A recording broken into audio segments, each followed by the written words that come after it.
Berlín 2005. Tras una fiesta post-concierto de R.E.M., Norman Reedus se sube a su coche. La noche debería haber terminado en el hotel, pero el destino tenía otros planes. Un camión de 18 ruedas impacta lateralmente contra su vehículo. El impacto es tan violento que Norman sale despedido a través del cristal. Mientras yace en el asfalto frío, Norman no siente dolor. Siente que su identidad se desmorona. En el hospital, los cirujanos descubren que su rostro es un rompecabezas de huesos rotos. La cirugía es radical. Tiene que insertarse una placa de titanio en su órbita ocular izquierda y 4 tornillos en su nariz. Durante meses, Norman vivió en la oscuridad, con el rostro hinchado y el temor constante de que su carrera, que apenas comenzaba a brillar, se hubiera apagado para siempre. ¿Quién querría a un actor con la cara llena de metal?, se preguntaba. Lo que él no sabía es que ese metal se convertiría en su armadura y sus cicatrices en su marca registrada. Para entender la resiliencia en Norman, hay que retroceder a una infancia que parece escrita por Jack Crow. Norman no creció en los barrios residenciales de Los Ángeles. Fue un nómada desde el día en que nació en Hollywood, Florida. Tras la separación de sus padres, su vida se convirtió en una mudanza perpetua. Su madre, una mujer de espíritu libre, lo llevó de un estado a otro y luego de un país a otro. Vivió en Londres, pasó temporadas en España y terminó en Japón. Esa falta de raíces no lo hizo débil, lo convirtió en un observador.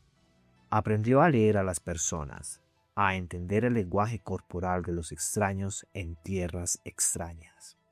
Esa soledad elegida fue el caldo de cultivo para su arte. Antes de ser actor, Norman era un artista plástico. Su medio no era la actuación, sino la pintura y la escultura.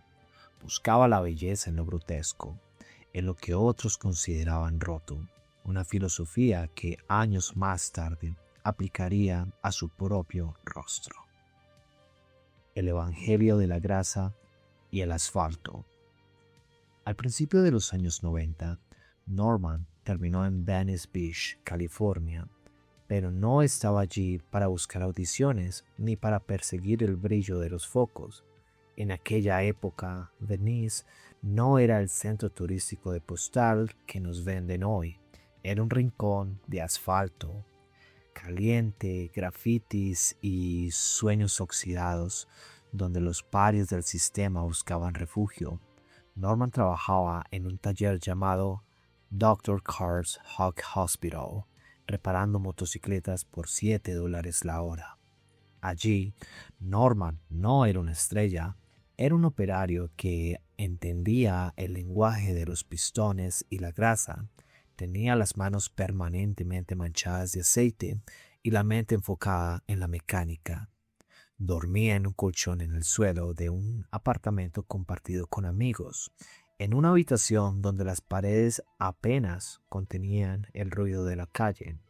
En esa época su ambición no era el Oscar, sino que su moto arrancara al primer intento. Era, en esencia, un artista plástico que usaba el metal y el aceite como lienzo. En esta etapa fue crucial.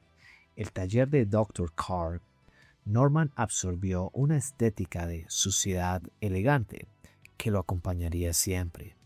Aprendió que lo que está roto puede ser reparado, pero que siempre conservará una cicatriz. Sin saberlo, esa misma rudeza mecánica y ese estilo de vida al margen de la sociedad se convertirían años después en su pasaporte a la inmortalidad cinematográfica. Aquel chico que soldaba cuadros de motocicletas estaba forjando, sin saberlo, la armadura del personaje que cambiaría la televisión. El caos como audición y el nacimiento del culto. Su entrada en la actuación es una de las leyendas más extrañas de Hollywood. Norman fue a una fiesta en las colinas, bebió demasiado y terminó gritándole a todo el mundo con unas gafas de sol puestas en plena noche. No era una actuación, era pura frustración acumulada, el grito de un hombre que no encajaba en los moldes de cara bonita de la industria. Entre la multitud, alguien lo observa con curiosidad. Un agente de casting se le acercó y le preguntó: ¿Quieres estar en una obra de teatro? Norman, con la cuenta bancaria vacía, dio la respuesta más honesta de su vida: necesito el dinero. De esa obra saltó a su primer gran papel en The Bond of Sands de 1999. Interpretar a Murphy McManus fue el nacimiento de un fenómeno. La película se convirtió en una religión en los videoclubs de barrio. De repente, el chico que arreglaba motos era un ícono de culto. Pero justo cuando el éxito empezaba a ser real, ocurrió el accidente en Berlín. Norman tuvo que reconstruirse, no solo físicamente con tornillos de titanio, sino emocionalmente desde los escombros. El rostro del cine independiente. Los años que siguieron fueron una prueba de resistencia.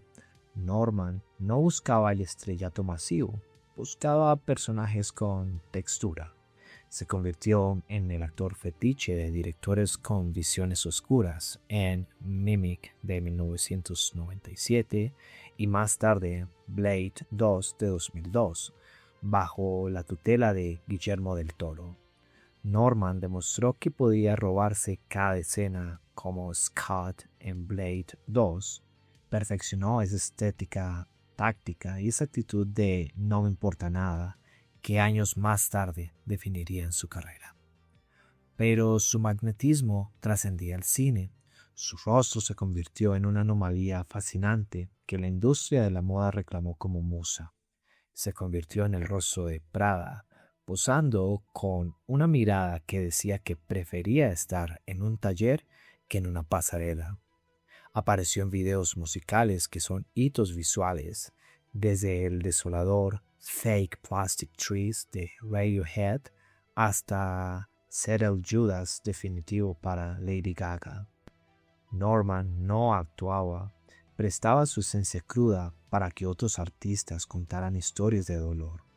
Incluso tras el trauma de Berlín, no se detuvo, participando en proyectos como Masters of Horror de 2005 y American Gangster de 2007 de Ridley Scott. Había sobrevivido al olvido, a la crítica y a un camión de 18 ruedas.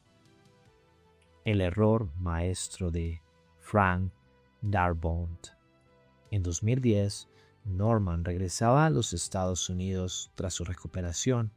Se entera de una nueva serie de la AMC llamada The Walking Dead. Originalmente, Norman hizo la audición para el papel de Merle Dixon, el hermano racista y violento.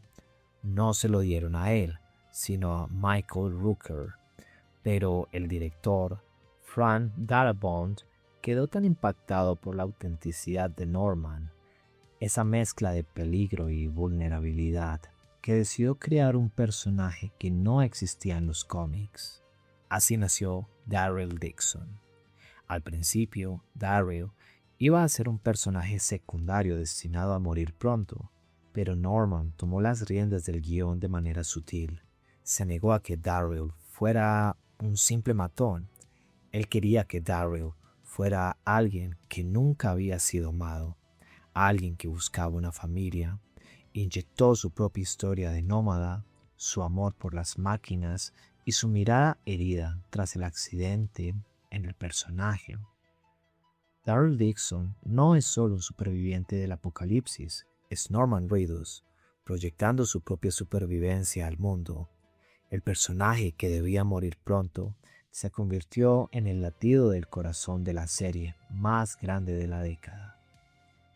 Renacimiento digital y la conexión humana. El éxito masivo de Daryl Dixon no fue el techo de Norman, sino la plataforma para un salto hacia lo desconocido. El genio de los videojuegos, Hideo Kojima, tras su salida estrepitosa de Konami, buscaba un rostro que pudiera cargar con el peso de una nueva mitología. No buscaba a un actor de método convencional, buscaba a alguien que entendiera el aislamiento. En Norman, Kojima vio la encarnación perfecta de la soledad humana. En Death Stranding de 2019, Norman se convirtió en Sam Porter Bridges a través de la captura de movimiento total. Cada microgesto de su rostro, incluidas las marcas del accidente de Berlín, fue digitalizado para interpretar a un hombre que debe reconectar un mundo fracturado. No era un juego de disparos, era un simulador de resistencia y entrega. Norman no solo prestó su voz, prestó su alma a un personaje que, al igual que él en sus años de nómada, recorre paisajes desolados, cargando el peso de un futuro incierto. Esta colaboración lo elevó de estrella de televisión a ícono transmedia, borrando la frontera entre el cine, los videojuegos y la realidad. El artista en la carretera. Pero mientras el mundo lo ve como una figura de acción en pantallas de alta definición, Norman sigue siendo en esencia aquel artista plástico que busca belleza en lo grotesco en Venice Beach. La fama no mató al observador, lo agudizó. Ha publicado libros de fotografía aclamados como The Sun's Coming Up, Like a Big Bald Head, donde retrata un mundo granulado, oscuro y profundamente humano. Para él, la cámara no es un accesorio, es un escudo, otra forma de observar el mundo sin tener que ser el centro de atención. Sus galerías de arte no son monumentos a su ego, sino espacios para lo roto y lo olvidado. Su pasión por las motos no es un truco publicitario ni un hobby de fin de semana. Es su forma de meditación activa. En su programa Ride with Norman Reedus se despoja de los guiones. Ahí vemos al hombre real, al que prefiere el olor a gasolina y el asfalto bajo las ruedas que al perfume de una alfombra roja. En cada viaje, ya sea por los países de Uruguay o las carreteras de Japón, Norman busca lo mismo que buscaba cuando reparaba motos por $7 la hora: la autenticidad del momento y la conexión real con extraños en tierras extrañas. El hombre de titanio y las grietas de oro.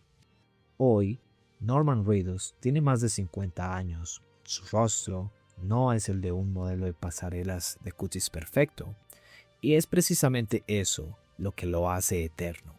Sus arrugas son mapas de las ciudades en las que vivió sin tener un hogar, y la placa de titanio que aún sostiene su órbita ocular es el testimonio físico de que las fracturas no nos hacen menos valiosos. En la cultura japonesa existe el kintsugi, el arte de reparar cerámica rota con oro, haciendo que las piezas sean más bellas y fuertes por haber sido destruidas. Norman es el kintsugi humano. Pasó de ser un niño sin raíces a un artista en la sombra, y de un hombre con el rostro destrozado en Berlín a un ícono global de la resiliencia. Norman Reedus no actúa de superviviente, él es la supervivencia. Es la prueba viviente de que uno puede ser reconstruido, de que se puede encontrar el éxito en las grietas y de que a veces es necesario perder el rostro original para encontrar tu verdadera identidad.